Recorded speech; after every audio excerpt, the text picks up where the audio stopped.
Okey, kita sambung ni bab ni. Kalau boleh saya nak habiskan juga. Walaupun kamu letih, kita akan habiskan. Tak apa, kamu boleh tengok next time. Dan tak faham tu bila tanya saya lah Okey, satelit buatan manusia. Jadi satelit ni dia berada di luar angkasa. Maksudnya dia luar daripada bumi, dan dia berada di angkasa. Dan dia ni sebenarnya mengelilingi bumi lah. Dia mengelilingi bumi. Okey, jadi sifat dia mana dia mengelilingi bumi tu, mana daya yang terlibat semua tu, kamu sebenarnya telah pun belajar pada saya pun telah terangkan lah pada muka surat yang sebelum ni lah, yang mana ia melibatkan daya memusat, hukum kegravitian semesta Newton. Itu semua saya dah terangkan lah, yang mana saya minta kamu tolong hafal lah, sebolehnya kena hafal lah macam mana, apa daya yang terlibat, apa hukum Newton, apa itu hukum Newton, kegravitian semesta Newton. Itu semua kamu kena faham Yang mana okey, satelit ni kamu nampak ni, ini bumi dan juga ini satelit. Dan kamu kena ingat dia punya jejari dia mestilah bermula pada pusat bumi pergi ke satelit. Okey, itu yang paling penting ni. Jangan kamu tersilap mentang-mentang soalan tu kata apa, jarak dia daripada permukaan bumi 380 km. Contoh, kamu hanya menggunakan itu sahaja, 380 sahaja. Sebenarnya tak, kamu kena tambahkan dulu dengan 6.37 darab 10 kuasa 6. Itu dia adalah jarak daripada permukaan bumi ke pusat bumi. Kamu kena tambah tu, barulah itu boleh dikira sebagai ni R. R tu apa? R tu maksudnya jejari. Okey, M kita ulang balik M tu adalah jisim bumi, M besar. M kecil adalah jisim satelit. Jejari orbit satelit adalah R. Laju linear satelit sama dengan adalah V.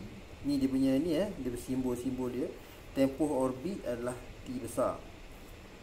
Okey, satelit ni dia bergerak dalam orbit membulat mengelilingi bumi, akan mengalami daya memusat, iaitu daya graviti.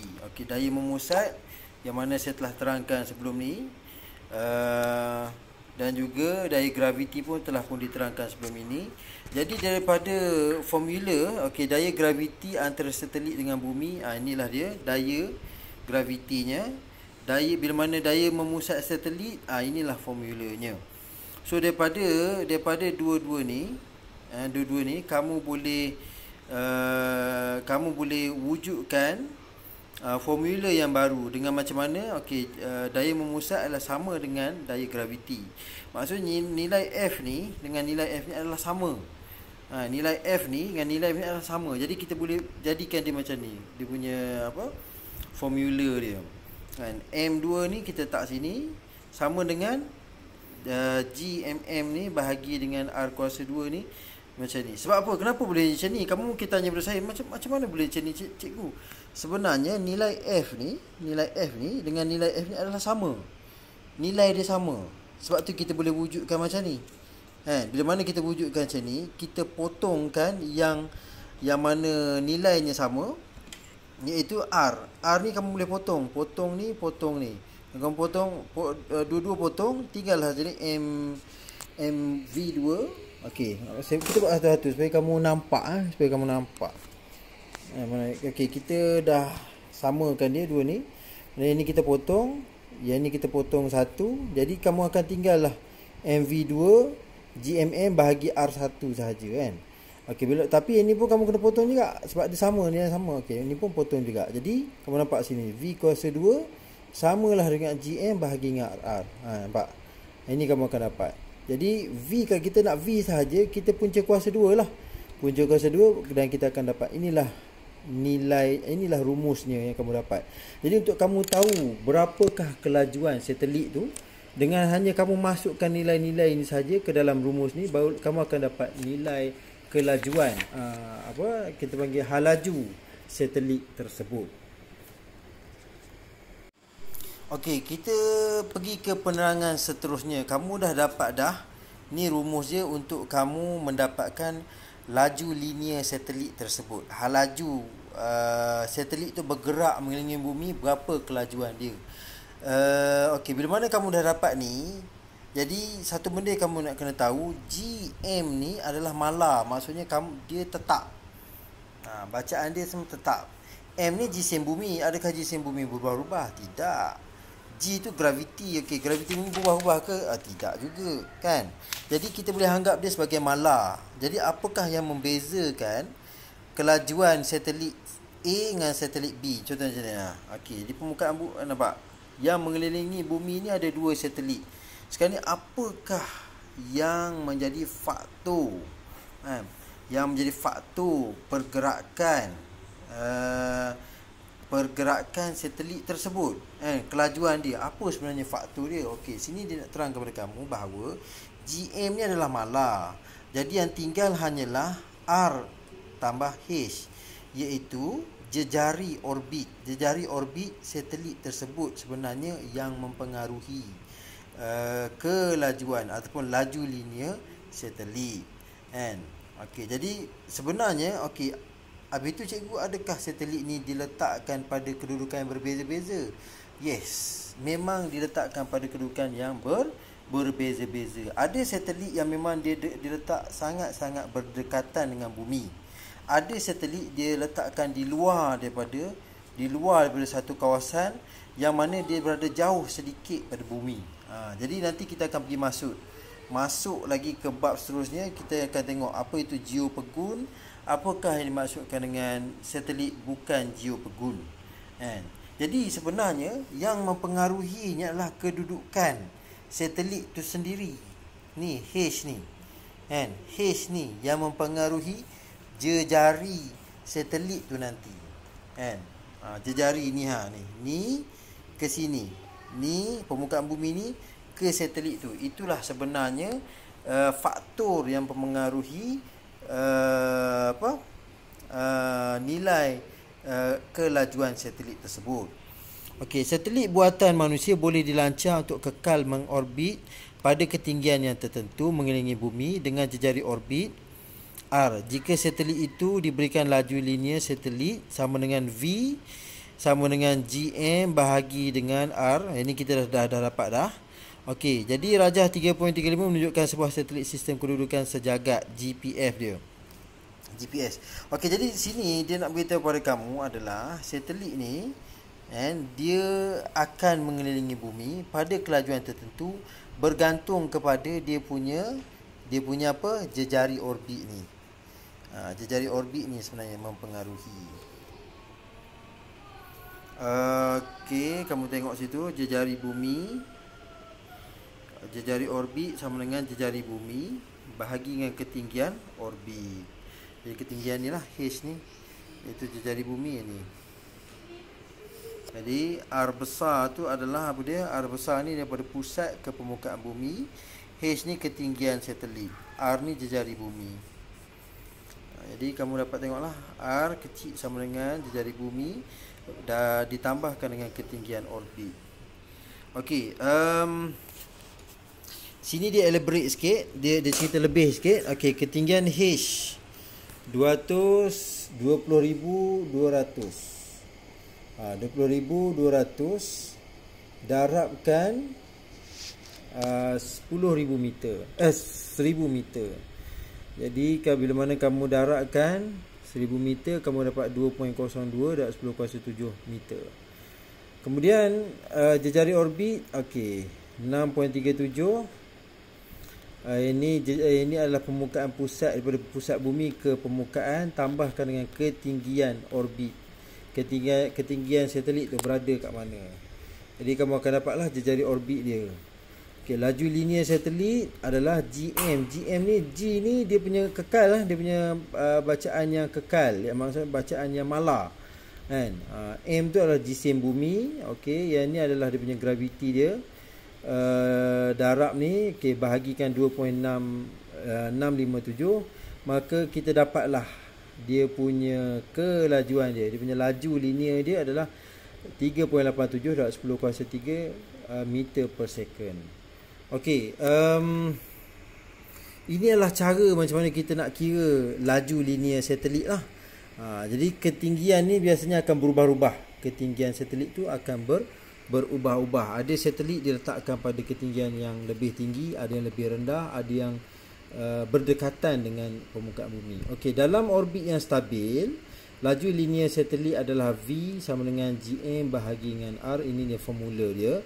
Laju linear ini adalah cukup besar untuk satelit itu bergerak dalam orbit membulat mengelilingi bumi.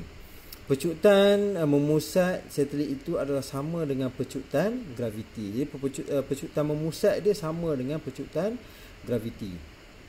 Okey, jika laju linear satelit menjadi kurang daripada laju linear satelit yang sepatutnya, dia apa akan jadi? Dia akan jatuh. Dia akan jatuh ke orbit yang lebih rendah. Dia akan jatuh kalau dia tak cukup laju ni. Tiba-tiba dia tak laju, kan? Dia akan turun lagi ke bawah. Dia akan turun ke bawah. Bila mana dia turun ke bawah dan terus memusar mendekati bumi sehingga memasuki atmosfera. Jadi gerakan satelit ni dengan laju linear tinggi bertentangan dengan rintangan udara akan menjana haba dan boleh menyebabkan satelit itu terbakar. Jadi kelajuan linear itu sebenarnya sangat penting lah, kan, untuk memastikan satelit itu berada pada orbitnya. So daripada penerangan saya sebentar tadi mengenai kelajuan satelit ini adalah penting.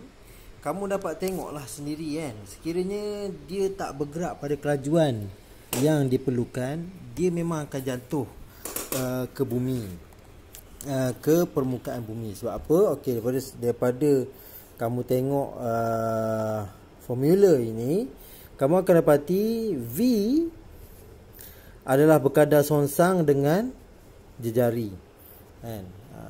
Kalau V ni dia tinggi, maka R ni sebenarnya dia rendah. Jadi R tu kalau dia tinggi, V tu tinggi, R tu rendah. Kalau V ni dia rendah, maka R tu akan jadi tinggi. Jadi kadar dia tu songsang lah. Kadar dia adalah songsang. Okey, jika laju linear satelit menjadi kurang daripada laju linear satelit yang sepatutnya, satelit itu akan jatuh ke orbit yang lebih rendah. Jadi kamu akan dapat tengok sinilah, kan? Okey, daripada penerangan saya sebentar tadi, dapatlah kita pergi lebih jelas lah mengenai subtopik seterusnya, iaitu satelit geopegun dan bukan geopegun. Yang dimaksudkan dengan pegun ialah tidak bergerak, statik. Itu pegun. Pegun ni bahasa Melayu dia maksud statik ataupun tidak bergerak. Jadi kalau dikatakan geopegun, maksudnya dia tu secara bahasanya dia tak bergerak, kan? Dia stay situ. Dia stay je. Maksudnya dia stay pada tempat yang sama. Macam mana boleh jadi macam tu sedangkan bumi ni sentiasa bergerak? Okey, kita pergi dulu pada satelit geopegun. Okey, berada dalam satu orbit yang khas dinamakan orbit bumi geopegun. Jadi orbit yang tempat diletakkan satelit itu adalah orbit yang khas, iaitu orbit bumi geopegun. Bergerak mengelilingi bumi dalam arah yang sama dengan arah putaran bumi pada paksinya. Okey, yang dimaksudkan dengan ayat itu ialah bumi ni sentiasa berputar. Tapi disebabkan dia letak pada orbit ni, menyebabkan hal laju dia ni, dia berputar sama macam pergerakan bumi. Dan dia berada pada titik X ni sama jadi ikut bumi. Dia ikut pada titik X ni lah tempat dia berada, dan dia tak akan berubah. Tempoh orbit adalah T sama dengan 24 jam. Nampak? Bumi bergerak, berpusing berputar satu kitaran lengkap adalah 24 jam. Sama dengan satelit ini juga. Okey, iaitu sama dengan tempoh putaran bumi. Sentiasa berada di permukaan geografi yang sama di permukaan bumi. Jadi mereka memang dah tetapkan okey, dia nak duduk di sini saja X. Jadi satelit ni mesti berada di sini dan jejarinya adalah mestilah sesuai untuk mendapatkan laju yang sama dengan pergerakan bumi. Jadi sebab itulah dia dipanggil geopegun. Sebab apa? Dia berada di sini sahaja, di tapak ini sahaja. Walaupun bumi berputar, dia pun berputar turut sama masa seperti mana bumi itu berputar. Itu yang dikatakan satelit geopegun. Okey, satelit bukan geopegun ni maksudnya dia berada di orbit yang lebih rendah. Okey, sama ada dia berada lebih dekat dengan bumi ataupun dia berada di luar daripada orbit geopegun tu. Maksudnya kalau sinilah geopegun, dia berada lebih luar lagi. Jadi di sini apa yang kamu nampak tengok ialah jejari orbit ni. Jejari orbit ni untuk satelit ni mempengaruhi hal laju satelit tersebut. Kalau kita letak pada kedudukan sini contohnya, disebabkan dia berdekatan dengan bumi, maka hal lajunya lain, jejarinya lain. Bila jejari dah lain, hal lajunya juga akan berbeza. Di sini kamu dapat tengoklah dari formula ni. Okey, memang jejari lah yang memberi faktor yang utama kepada hal laju satelit. Okey. Bagi geopegun ni biasanya berada di orbit lebih rendah atau lebih tinggi daripada orbit bumi geopegun. Okey, mempunyai tempoh orbit yang lebih pendek atau lebih panjang. Maksudnya dia punya orbit ni sama ada lebih pendek atau lebih panjang. Jadi dia punya pergerakan dia tak samalah. Tempoh dia sama ada lebih ataupun kurang. Okey, berada di permukaan geografi yang berubah-ubah di permukaan bumi. Jadi dia tak duduk pada kedudukan yang tetap. Sama ada dia lebih tinggi ataupun dia lebih rendah, itu bergantung kepada setting lah. Siapa yang setting ni, mereka yang pemilik satelit tu lah kan. Sama ada dia nak letak lebih tinggi ke ataupun dia nak letak lebih rendah. Okey, jadi antara yang kamu nak kena tahu dan juga hafal ialah apakah persamaan dan juga perbezaan antara satelit geopegun dengan satelit bukan geopegun. Okey, apa yang samanya? Yang sama adalah orbit ni dua-duanya mengelilingi bumi. Dua-duanya mengelilingi bumi. Tidak ada satelit dah nama pun satelit bumi, dia mesti akan mengelilingi bumi. Yang kedua persamaan dia apa? Inilah dia punya formula hal lajunya. Sama sahaja. Kalau dia kata geopegun ke bukan geopegun ke, sama sahaja. Kamu tetap kena guna formula ni untuk mengira hal laju dia. Dan juga tempohnya. Ini adalah formula untuk mengira tempoh dia membuat pusingan orbit yang lengkap. Jadi disebabkan dia geopegun ke bukan geopegun ke, dia sama sahaja. Sama sahaja. Inilah dia punya tempoh. Formula untuk mendapatkan tempoh dia. Okey, kita pergi kepada geopegun dahulu. Apa yang perbezaan mereka ni? Okey, geopegun ni arah gerakan sama dengan arah putaran bumi. Dia sama. Bumi berputar situ, dia pun tetaplah situlah. Kalau kita setting kat Malaysia, dia pun akan duduk kat Malaysia. Jadi follow je Malaysia tu. Walaupun bumi tu bergerak, dia pun akan follow ikut sama dengan gerakan bumi tu. Okey, tempoh dia 24 jam lah kan. Dia akan follow sama lah bumi kan. Berputar lengkap 24 jam, dia pun 24 jam lah. Okey, berada di atas tempat yang sama di muka bumi. Okey, memang itu pun setting dia lah. Satelit komunikasi. Okey, jadi geopegun ni kegunaan dia adalah untuk satelit komunikasi. Kan? Maksudnya kamu nak tengok nak guna phone kan. Phone kan.